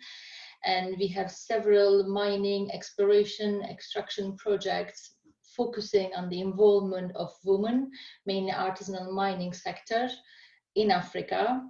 And also we work very closely with Latin American and African mining specialists around gender.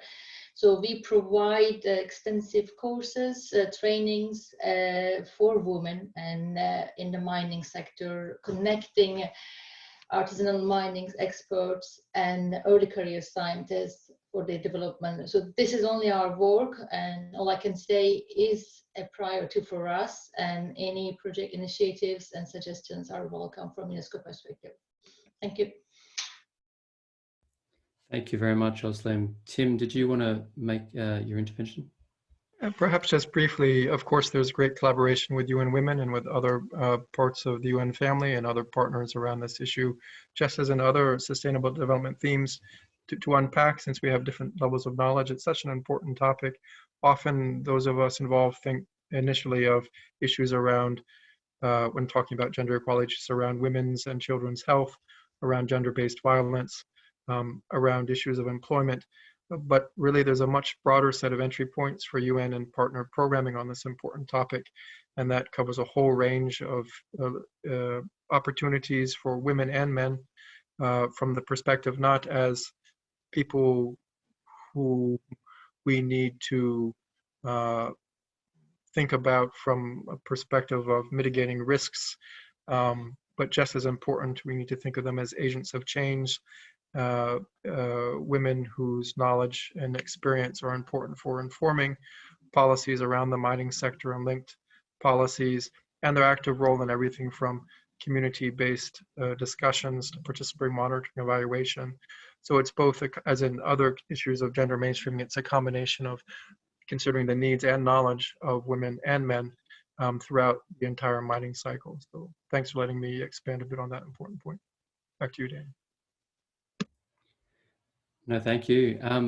So could I invite any of our panelists to reflect then? So we've had a really kind of wide-ranging discussion and quite a bit of activity going on within the UN systems.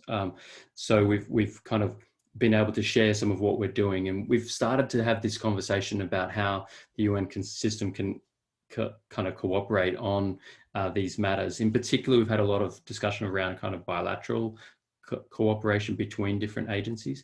I'm wondering if I could ask our panelists to reflect now, what might we do that is perhaps all-encompassing of the different agendas that we have? What forums or platforms might be available to the UN system to continue to have this kind of a dialogue, and whether the UNEA process on mineral resource governance might be one avenue to continue this conversation, or are there others?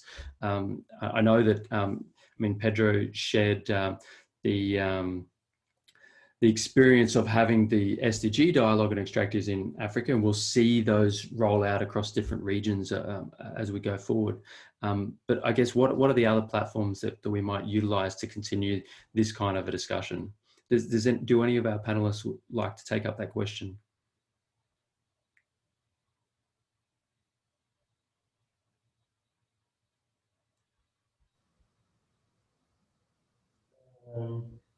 Harry, would you like to? Yeah, thank you. And then I'll ask Pedro then. I think we have seen a multitude of initiatives here in this short meeting itself. We have seen how there are strengths in various aspects of mineral governance and also resource governance in general, starting from its policies, regulations, environmental impact, social impact, to human rights, indigenous people's rights, women, and gender diversity, etc. This sometimes confuses our stakeholders. We don't have a single focused stakeholder group. Our stakeholders are governments, the industry, the investors or financiers, and the general public in general. And sometimes the messages going out from many of our forums creates a kind of a confusion among the people. So I think there is an urgency to bring together all initiatives and messages in some way together. And one way of doing it is to build a set of principles which will be applicable across the board for all the initiatives, all the programs, all the standards which we do. And for that, I think there should be a forum that should be available for bringing together all the people and agreeing on the broad principles on which we should all function. The principles could be as broad as we should be acting responsibly. We should be acting with the best interest of circular economy, or we should be progressing towards zero harm kind of environment. And we don't have a platform like UN Energy or UN Water or UN Women, which brings together the mining or mineral community or the resource community. Something like that is required. I think UNEP can discuss whether such a platform could be provided, an interim platform which could be joining similar initiatives together. We in the UNECE, we have the resource expert group on resource management, which is looking into several of these aspects, and we could provide some kind of an avenue for initial discussion to happen, because we are building the United Nations resource management system, which is principles based, and first we are devising the first principles for doing it. Perhaps like that, a few initiatives can be brought together to create a virtual platform, because it is too much asking for a new platform like UN Minerals or UN Mining or something. Nobody has got appetite for anything like that today. So some kind of a virtual arrangement, a working arrangement which can substitute for the absence of a coherent platform will be one of the suggestions I would like to make. Thank you, Daniel. Thank you, Harry. During the Unai consultations, we certainly heard from many participants about building on the existing platforms that we have to address these issues. Obviously, the IGF is one of those platforms. The OECD Responsible Minerals Forum is another one. And these are opportunities for us to, as a system, come together and have some coherence. We're coming to a point where we're kind of pulling the discussion together and concluding our day soon. So I wanted to give an opportunity to either Martine or Elisa or Greg, our hosts here that are bringing and convening us together. Raising his hand. Oh, sorry. Tony, Pedro, I did say that I was going to give you the floor. So let me throw to you, and then that'll give Greg, Elisa, or Martine time to consider my slight pressuring of them to maybe come forward with some summary remarks. So Pedro. Okay, thank you. Sorry for insisting. I want to build on Richmond points there. First, to say that, I mean, one of the documents that, of course, informed these consultations is the Mineral Resources Governance Report, the IRP Mineral Resources Governance Report. And the IRP Mineral Resources Governance Report is anchored on what we call the Sustained Development License to Operate, the SDLO. And the SDLO has articulated a series of principles, policy options, and so on that could provide the basis on which we could then come together. So there is already some groundwork on which we can come together. I fully agree with you that we need to connect the dots. There are a lot of valuable and incredible initiatives there, but as we indicate in our own report, some of them are really just piecemeal efforts. And yet what we need is this integrated and holistic approach to it. I mean, for lack of better word, some sort of a theory of change. So I would argue that SDLO is a conceptual framework on which we could base our engagement moving forward, and certainly UNEA would provide the platform UNEA 5 for us to come together, in addition to everything else that we had mentioned earlier, the IGFs and so on and so on. But we need to develop together the elements of what would constitute this framework where all of our different pieces of work, interventions, and initiatives will talk to each other. And we argue the SDLO is one of them. Okay, thank you, Daniel, for your generosity. Thank you. No, thank you for forgiving me for my absent mind at almost 1 in the morning here in the Antipodes on the other side of the world. So Martine, Greg, Elisa, can I invite either one of you to reflect a little bit? Martine, your microphone is on. The floor is yours. I'm just beginning, but I know Elisa is always the best person to make the resume of everything. So thank you very much for this very rich discussion. I think there is a lot of activities, and UN system is very good tools, very good platform to continue the discussion. Some of them we know well, others we discover a little more, and we should see how to bring everything together, this holistic approach. And I'm sure that UNEA 5 is an important step to continue the discussion, but all countries should be involved really in this discussion. Which kind of next step should we take together?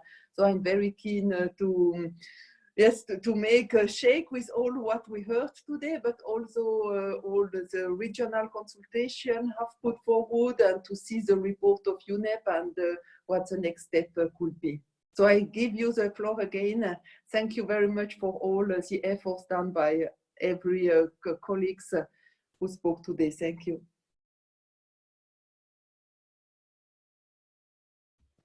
Elisa. Daniel, happy to go next. And I think I now have a lot of pressure put on me from Martine in terms of summarizing the discussion. But I think for sure what we have heard are a lot of elements that resonate very closely with what we had heard also in the context of the consultation, a call to enhance collaboration, as well as a call to respond to the needs in terms of scaling up capacity and scaling up institutions that are overseeing this agenda in the different countries, in the regions and globally. We've heard a lot in the discussion, issues related to value chain and the global dimension of value chains and the transboundary implications of value chains. We have also heard some reference to colleagues working on the agenda of bringing circularity into the mining system, production and consumption system. We have heard about efforts on just transition and how those principles and those thinking would be relevant across different sectors and therefore be very pertinent to a discussion on mining. And obviously the potential that is there in engaging private sector on the basis of also well consolidated due diligence approach. I think that maybe if I can just park some ideas, because at least in my mind, this is a first conversation of conversations to continue. There might be elements that we want to tackle further and deepen in the following conversation. The potential that we can take advantage of in engaging the finance sector, and particularly the growing interest on the ESG portfolio, and how this could be transformative in the way in which we design the system and how investment are promoting the development of the mining system. We haven't discussed a lot about the potential of digital technologies, but I'm sure all of us are exploiting these opportunities and are learning from on that front. There has been some reference that maybe we want to expand further on the need of investing in human capital and making sure that the transformation and the just transition is really not leaving anyone behind, and we can make sure that the workforce is a workforce fit for what we're going to build better and greener. And Daniel, these are just some of the thoughts that I have captured from a quick attempt to summarize points that have been raised.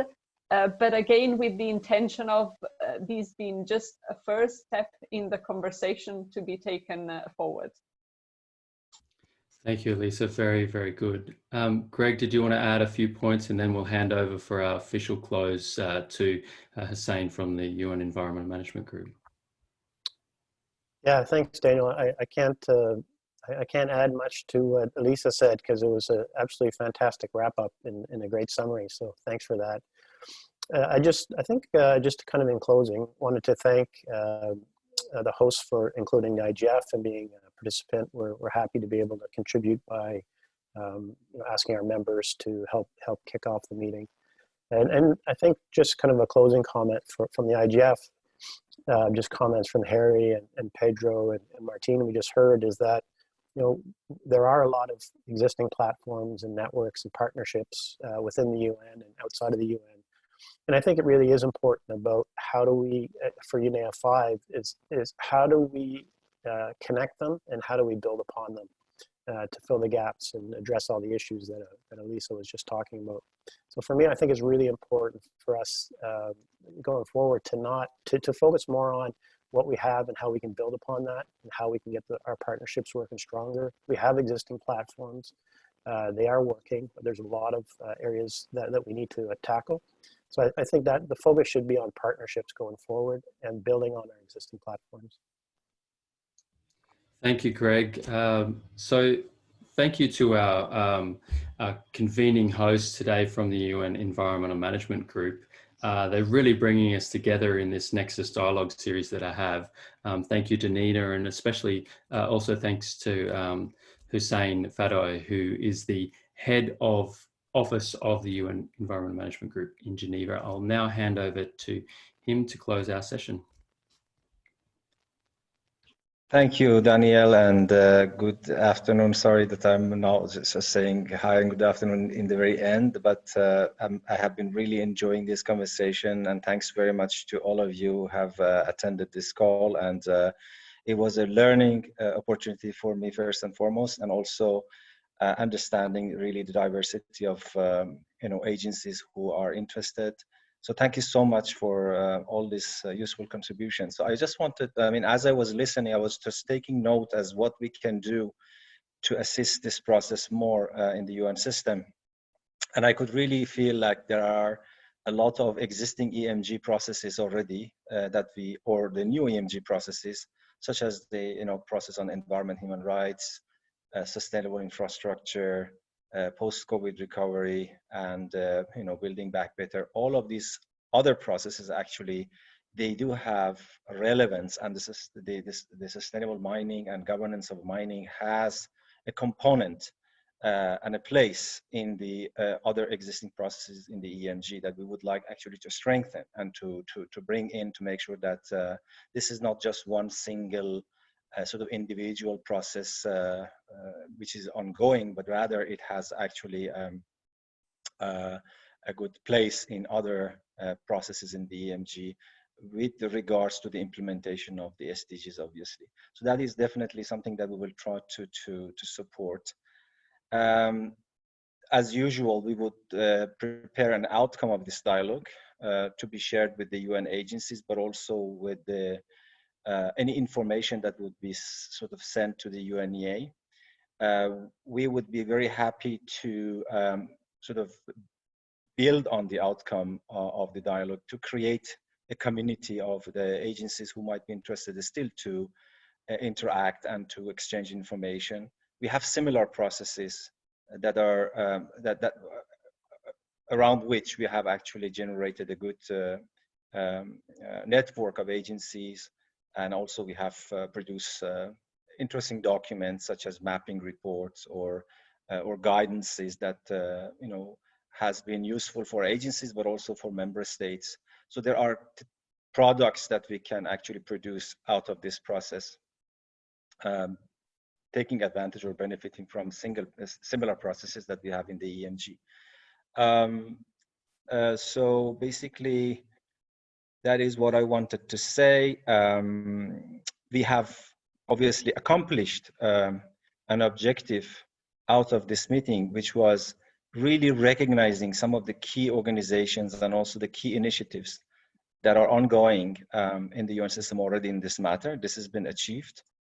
We have taken note of the major initiatives, and we have sort of have a foundation now here to move forward. And we are in the disposal, in the hands of agencies and also the member states to provide this support for the continuation of information exchange in the UN system on the international environmental governance of the mineral resources. So that's it. I don't want to rephrase what has already been summarized by Elisa and the others, but really a word of thanks to all of you, and expressing our interest to continue our support to the process. Over to you.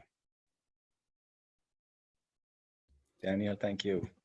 Thanks very much, everyone. And it was Thank a pleasure you also rencontring and actually seeing your cat in the background. And I think it is a good signal too that it is too late for you over there. And as a matter of fact, something also that I missed to say, that this meeting today was very timely because we have a very important voting, and Martin can actually attest to that. We have a very important voting coming up in Switzerland on sustainability of enterprises. And it's been quite a good university for us also to understand what does it mean concretely when it comes to country responsibilities. And Martin said it very nicely, especially for those countries that might not be extracting themselves, but they have a huge sense of responsibility for what their corporations are doing outside or what the other corporations are doing inside Switzerland. So it's very timely to have this conversation. Thank you, Daniel. Thank you very much. And yes, of course, remembering that quarried materials mined and quarried in every single country, as well as the metals that just fall in some countries. But a fascinating conversation this morning. Thank you, colleagues, for getting involved and sharing your insights and connections. Let's keep the conversation going bilaterally and collectively as we go forward. Thank you, Nina and Elisa and Angela and everyone for the behind the scenes work that brings together so many different parties. Over and out. Thank you for all the attendees. Be safe, be well, and hopefully we see you again soon. Thank you. Bye-bye. Thank you. Thanks, You, everybody. Nina. Great effort. Thank you. Bye. Everyone. Thank you. Bye. Bye-bye.